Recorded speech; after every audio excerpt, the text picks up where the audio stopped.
Now we are going to study the earth magnetic field कि earth का जो magnetic field है वो किस तरह से होता है। अर्थ जो है बजाते खुद एक जॉइंट मैग्नेट है, ठीक है, एक बहुत बड़ा मैग्नेट है।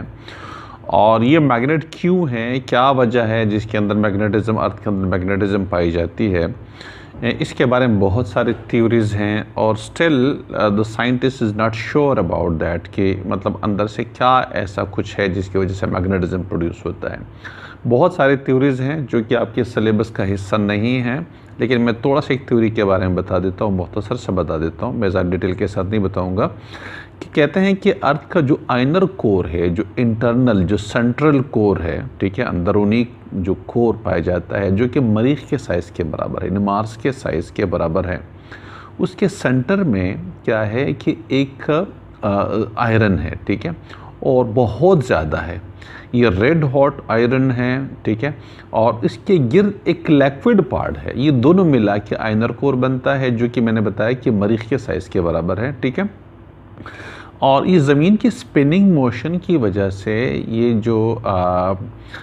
ये जो लिक्विड, अच्छा, ये जो लिक्विड पार्ट है ये डिफरेंट मेटल्स के ऊपर मुश्तमिल है, जिसमें कह सकते हैं कि आयरन है, निकल है, बाकी वगैरह चीज़ें हैं उसके अंदर, ठीक है। ज़ाहिर है उसके बारे में साइंटिस्ट ने उसको अंदाज़ा इस तरह से लगाया कि जब ज़लज़ला होता है, अर्थक्वेक होता है,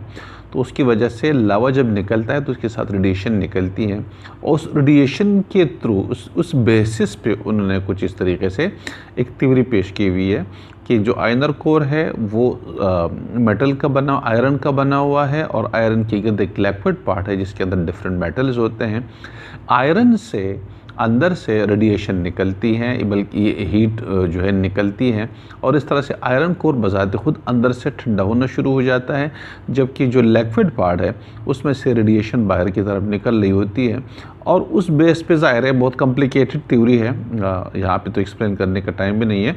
और इस बेस पे ये एक मैग्नेट बना हुआ है, ये जो अर्थ है टोटल एक मैग्नेट बना हुआ है, ठीक है। ये सिलेबस का हिस्सा आपका नहीं है, तो इसलिए इसको मज़ीद एक्सप्लेन करने की ज़रूरत नहीं है,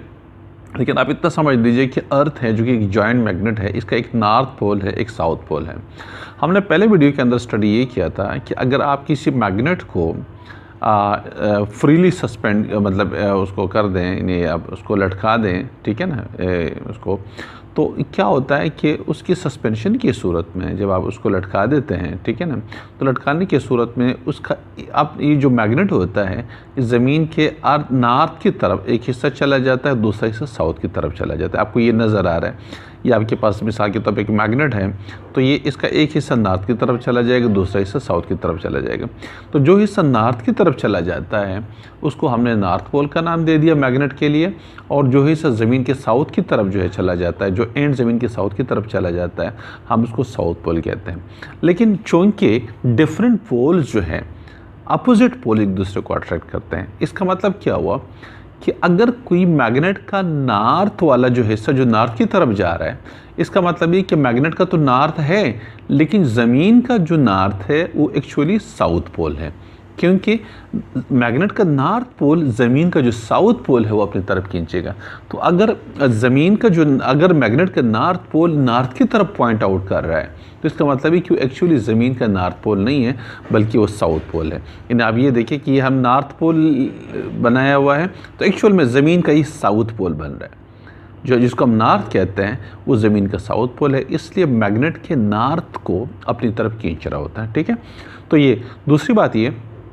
कि अगर आप ट्रैवलिंग के दौरान या किसी भी तरह से, मिसाल के तौर पे अगर आप किसी कंपस को यूज़ कर रहे होते हैं और आप कंपस के थ्रू ट्रैवल करना चाहेंगे, तो आप एग्जैक्टली नॉर्थ पोल की तरफ नहीं पहुंचते जहां पे नॉर्थ होता है। यानी आपको ये ज़मीन का नॉर्थ आपको ये नज़र आ रहा है, लेकिन एक्चुअल में ये जो नॉर्थ पोल होता है ये फासले पे है, 11 डिग्री के ऊपर होता है। ये जो एंगल बनेगा इधर नॉर्थ पोल का और ज़मीन के नॉर्थ का, एक्चुअल नॉर्थ पोल का और ज़मीन के नॉर्थ पोल का जो बनेगा वो तकरीबन 11 डिग्री बनता है, जो कि तकरीबन कहते हैं कि 1200 किलोमीटर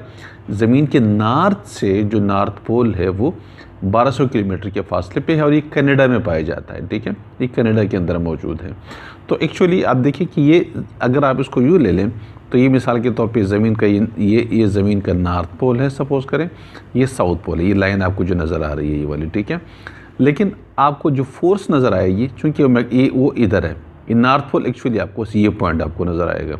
जो कि इस लाइन से अब जो आपका मैग्नेट होगा वो इस पॉइंट की तरफ नॉर्थ मतलब पॉइंट आउट करेगा, इस तरफ जो है इस तरफ आएगा, लेकिन एक्चुअल में नॉर्थ पोल आपको यहाँ पे मिल जाएगा, जो कि तकरीबन इस लाइन इस पॉइंट से यहाँ तक ये 1200 किलोमीटर के फासले पे है। इस तरह से ये वाला जो है ये भी 1200 किलोमीटर के फासले पे है। तो जो ज़मीन के नॉर्थ पोल आपको, जिसको हमने नॉर्थ पोल का नाम दिया हुआ है, या जहाँ मैग्नेट जिस तरह के पॉइंट आउट कर रहा होता है वो उससे तकरीबन 11 डिग्री के ऊपर है, यानी एंगल 11 डिग्री के ऊपर है, और वो इस पॉइंट से ये जो फासला है तकरीबन 1200 किलोमीटर है, जो कि